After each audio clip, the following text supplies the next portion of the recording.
2 ദിവസത്തെ ഇടവേളയ്ക്ക് ശേഷം പാർലമെന്റ് ഇന്ന് വീണ്ടും സമ്മേളിക്കും.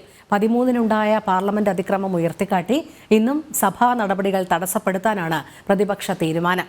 സസ്പെൻഡ് ചെയ്ത 15 പ്രതിപക്ഷ എംപിമാർ ഗാന്ധി പ്രതിമയ്ക്ക് മുന്നിൽ പ്രതിഷേധിക്കും. കൂടാതെ ഈസ്റ്റേൺ കോറിഡോർ പദ്ധതിയുടെ ഭാഗമായ ദീൻദയാൽ ഉപാധ്യായ ജംഗ്ഷൻ മുതൽ ന്യൂ ഭൗപൂർ ജംഗ്ഷൻ വരെയുള്ള ഭാഗം പ്രധാനമന്ത്രി ഇന്ന് ഉദ്ഘാടനം ചെയ്യും.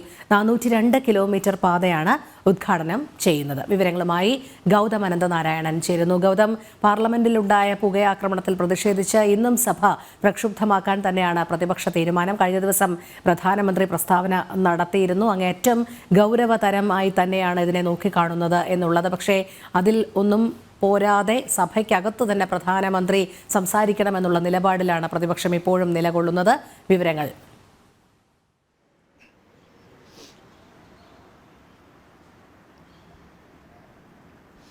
രോഹിണി, ശനി ഞായർ ദിവസത്തെ ഇടവേളയ്ക്ക് ശേഷം പാർലമെന്റ് ശൈത്യകാല സമ്മേളനത്തിനായി ഇന്നും വീണ്ടും സമ്മേളിക്കുകയാണ്. ഇത് അവസാനത്തെ ആഴ്ചയാണ് ശൈത്യകാല സമ്മേളനത്തിന്റെ. വെള്ളിയാഴ്ച വരെയാണ് ആ സമ്മേളനം നിശ്ചയിച്ചിട്ടുള്ളത്. പക്ഷേ തീർച്ചയായും ഇന്നും സഭാ നടപടികൾ തടസ്സപ്പെടുമെന്ന കാര്യത്തിൽ സംശയമില്ല. കാരണം പ്രതിപക്ഷം, കോൺഗ്രസിന്റെ നേതൃത്വത്തിൽ ഒരു വിഭാഗം പ്രതിപക്ഷം, അതല്ലെങ്കിൽ INDA മുന്നണിയുടെ നേതൃത്വത്തിലാണ് ഈ പാർലമെന്റ് അതിക്രമം ഉയർത്തിപ്പിടിച്ചുകൊണ്ട് ശൈത്യകാല സമ്മേളനം പൂർണ്ണമായും ബഹളത്തിൽ മുക്കിക്കളയാൻ ശ്രമിക്കുന്നത്.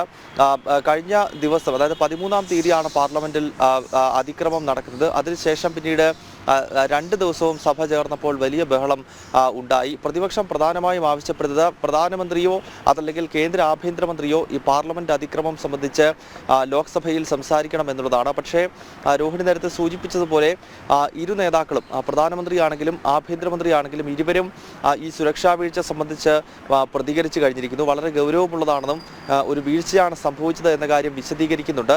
എന്നാൽ പാർലമെന്റിനകത്ത് തന്നെ ഇത് സംബന്ധിച്ചുള്ള പ്രസ്താവന നടത്തണമെന്നതാണ് പ്രതിപക്ഷത്തിന്റെ പ്രധാനപ്പെട്ട ആവശ്യം. പക്ഷേ ഇക്കാര്യം സ്പീക്കർ കഴിഞ്ഞ ദിവസം നടത്തിയ ഒരു നിരീക്ഷണം ശക്തമായിരുന്നു. അദ്ദേഹം പറഞ്ഞത് ഈ പാർലമെന്റിന്റെ അതോറിറ്റി എന്ന് പറയുന്നത് ലോക്സഭാ സ്പീക്കറാണ്. അതിനാൽ താനാണ് ഈ വിഷയത്തിൽ ഔദ്യോഗിക വിശദീകരണം നൽകേണ്ടത്. അത് നൽകി കഴിഞ്ഞു.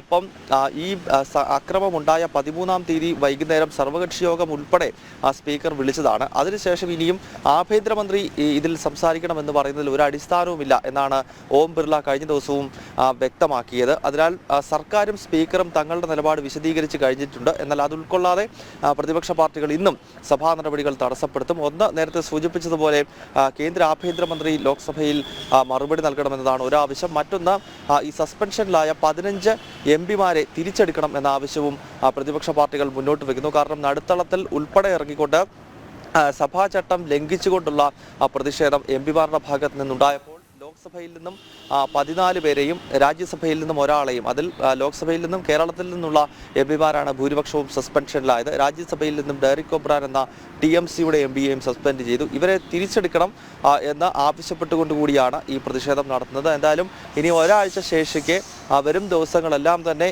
ഈ സഭാ നടപടികൾ ബഹളത്തിൽ മുങ്ങാനുള്ള സാധ്യതയാണ് മുന്നിൽ കാണുന്നത്.